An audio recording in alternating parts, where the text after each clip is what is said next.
From Hollywood, it's time now for... Johnny Dollar. Mr. Dollar, this is Jason Prell. Jason I Prell. manage Mrs. Cronin's trust fund. Oh, sure. We haven't met, of course, and I know that I'm overstepping the ordinary bounds of propriety, but I simply have to talk to you immediately, if possible. Well, can't it wait until train time? You're going with us up to a party in the Adirondacks, aren't you? Yes, I am, but it'll be too late then to make very much difference. Well, maybe you could tell me the general idea of what you I want. understand Mrs. Cronin has authorized you to obtain the Circle of Fire from the bank and to keep it in your possession until she wears it at the party. Yeah, that's right. Don't do it. Leave the necklace where it is. Why? It's a long story, Mr. Dollar, and it goes a long way back. The whole thing is a lot more complicated than you realize. Well, I'm beginning to realize it. Just exactly what is it you're worried about?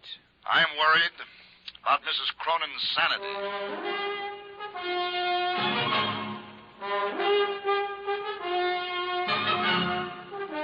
Tonight and every weekday night, Bob Bailey in the transcribed adventures of the man with the action-packed expense account, America's fabulous freelance insurance investigator. Yours truly, Johnny Dollar.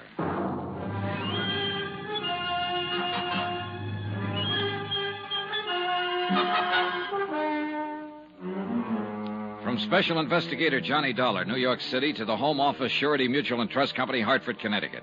Assignment, the Cronin matter. Expense account continued.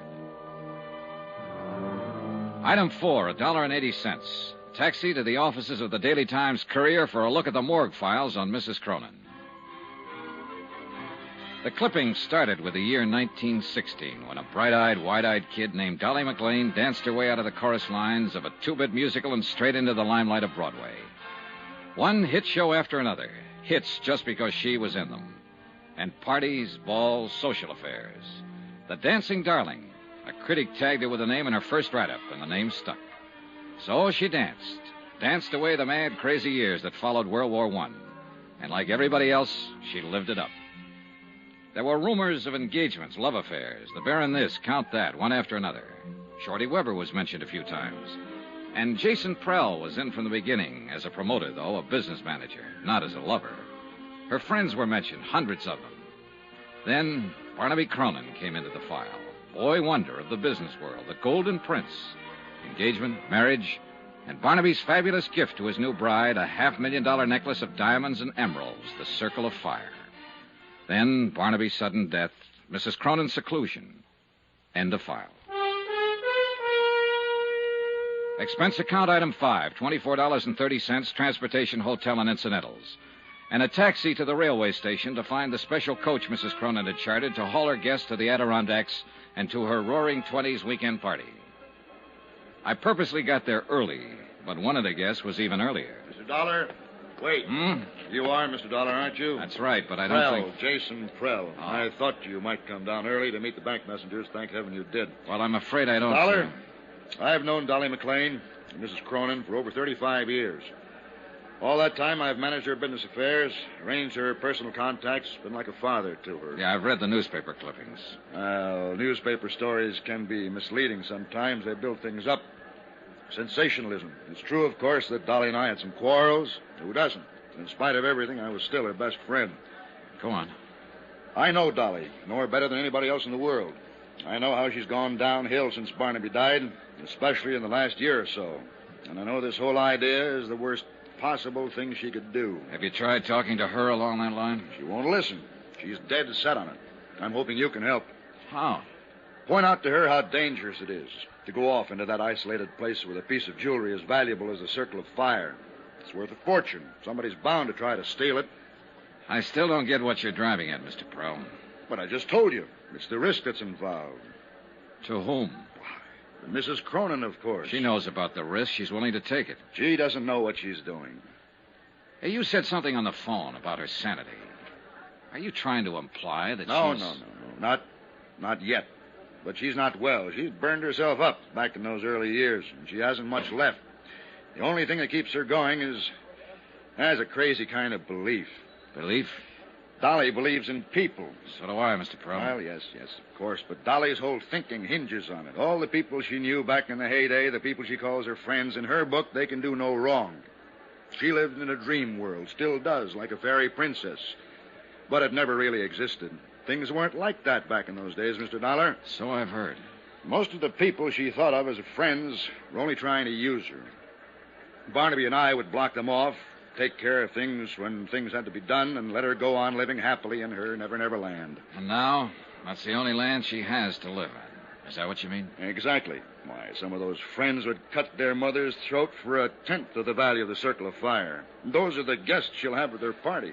Well, I've already been told once that somebody will steal that necklace before the weekend is over. Do you want to add your prediction? I think somebody will try, and that's all that's needed to start that dream world of hers falling apart and to make her face things the way they are. May I ask you a question, Mr. Prell? Oh, yes, of course. This trust fund you're managing that her husband left for her, just how big is the setup? Barnaby Cronin was a wealthy man, Mr. Dollar, but he had his ups and downs like every business investor. The capital is adequate for her support, but not much more. Is the necklace a part of the trust capital? It's her own personal property. Otherwise, I could have prevented it from being taken from the bank. You have complete control of the trust. Yes. Barnaby knew that she had no understanding of business matters. I see. She's old, Mr. Dollar. Older than her years. And tired. All that keeps her alive is her belief in the past. Yeah, her dream world, where everybody loves her and protects her. Where she's still a dancing darling. And if that dream world is destroyed, she'll be destroyed along with it. Now, phone the bank, Mr. Dollar. Ask them not to bring that necklace here. I'm afraid they think I was crazy. Why? Because I've got it with me, Mr. Prell. I picked it up myself 2 hours ago. Then heaven help us all.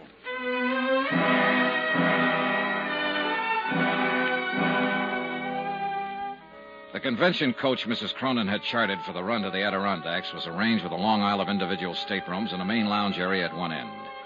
It could accommodate 50 people, but when the train pulled out, there were only 6 of us in the coach. 6. Out of the hundreds of friends she'd had in the old days when she was in the big time and on top.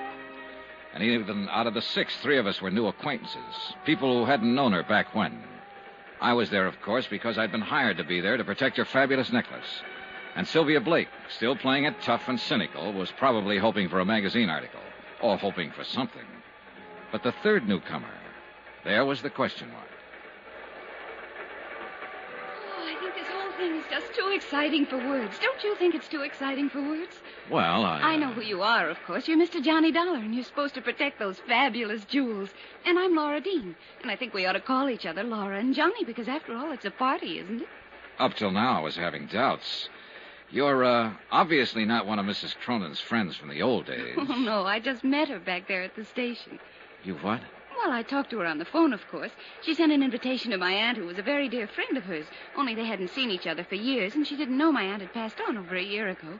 So I phoned her and told Mrs. Cronin, I mean, and she said for me to come to the party, she'd like to meet me, and I wouldn't have missed it for anything. Yeah, well, Johnny, do you think they'll really have champagne in bathtubs like they used to back in her time? If they do, it'll get awful wet out. There are only 6 of us to drink it. Oh, gosh, I don't see how you can call 6 people a party. Well, the thing is, we'll all be in there trying hard. Oh, now you're joking me. I'll bet you're fun at a party. Oh, wait till you see the act I do with the lampshade. Who did you say your aunt was? I don't think I said who. When do they start serving the champagne, Johnny? When they see the whites of your eyes. That's cute. I like that. Thanks. Now, about your aunt. Poor old soul. She'd have loved this, too. You ought to hear about some of the parties she and Mrs. Cronin used to go to. Yeah, I imagine. They used to go every place together back in those days. The newspapers called them the Siamese twins. The Siamese twins. That was just an expression. Fritzie Morell. Is that what you're saying? That you're Fritzie Morell's niece? Sure. Did you know her, Johnny? No, I never met her. Oh, you'd have liked her. She was a lot of fun. Loved to party.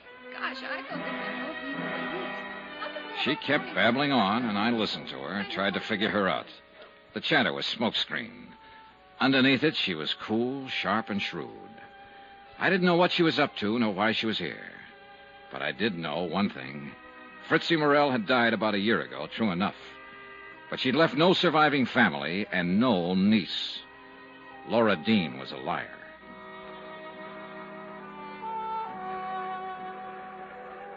I hadn't seen Mrs. Cronin since we pulled out of the station. She'd greeted us, then gone right to her stateroom and stayed there. And when I saw Jason Prell come hurrying from that direction, I could read the look on his face even before he reached me. Mr. Dollar, please. Mrs. Cronin? Yes, go to her at once. What is it? What's wrong? She was suddenly taken ill, very ill. Hurry.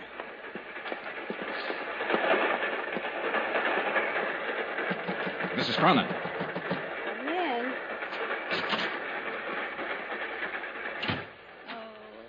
all right now. Oh. It was just nerves. I've had it before. My doctor in New York gave me some tablets to take whenever... Are these the tablets? This bottle here? Well, yes. You know what they are, Johnny? Yeah, I know. All right. So he does say it's my heart. But he's wrong. It's just nerves. Yeah, sure. That's not why I sent for you, Johnny. You have the necklace. Yeah. Want to see it? No. I'll wait until it's time to wear it. Johnny, I've written something here.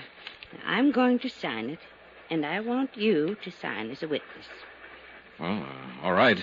Unless you'd rather have Jason probed. Jason would argue about it. There. Now you sign. There you are. Keep it for me. Do you mind if I know what I've signed? Oh, of course not. Read it if you like. In the event of my death, I, Dolly Cronin, being of sound mind, bequeath the necklace known as the Circle of Fire to Sylvia Blake. Sylvia loves jewels. She'll appreciate it. Yeah, I imagine she will. And she's not to know about this, you understand, because, of course, it'll be years before she gets it. Oh, sure it will. Now, you'd better try to get some sleep. I'm going to. And thanks, Johnny. It was nothing. You know something? I was heartbroken when they didn't show up at the station. All my old friends. But I've been lying here thinking, and I've finally figured it out. Oh? They all went on ahead. They'll be waiting at the house. They're trying to surprise me. Don't you think so, Johnny? I said yes, I thought so. But I was lying because I didn't think so. But she was still the dancing darling, and she had that way about her. You wanted to protect her.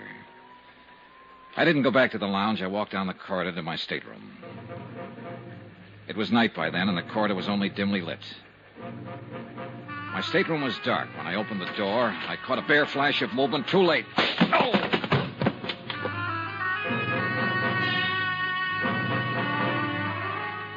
When I came to minutes later, I was lying on my stateroom floor, blood seeping from a cut in my head. I felt in my inside pocket for the bulky leather case that had held the necklace. It was gone.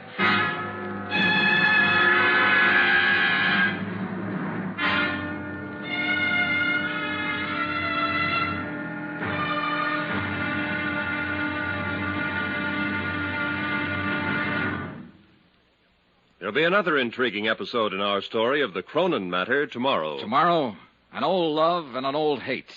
And violence breaks out at midnight. Join us, won't you? Yours truly, Johnny Dollar.